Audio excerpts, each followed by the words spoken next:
ቤት ኪራይ ባለቤት አልነገረችም። ቤት ኪራይ አንድ ወር ሳትከፍል ሁለተኛ ወር መጥቶብሃል። እየሞከርኩኝ ነው ትላለህ እንዴ? እየሞከርኩኝ ነው።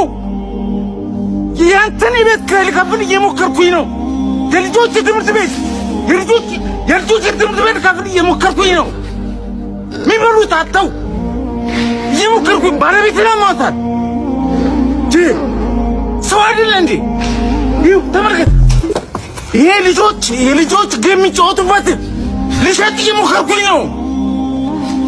አስብ እንጂ ሁሉም ሰው እየሞከረ ነው። በዚህ ሰዓት እጁን አጣጥፎ የተቀመጠ ሰው አለ እንዴ? ታገሰኝ በቃ እየሞከርኩኝ ነው።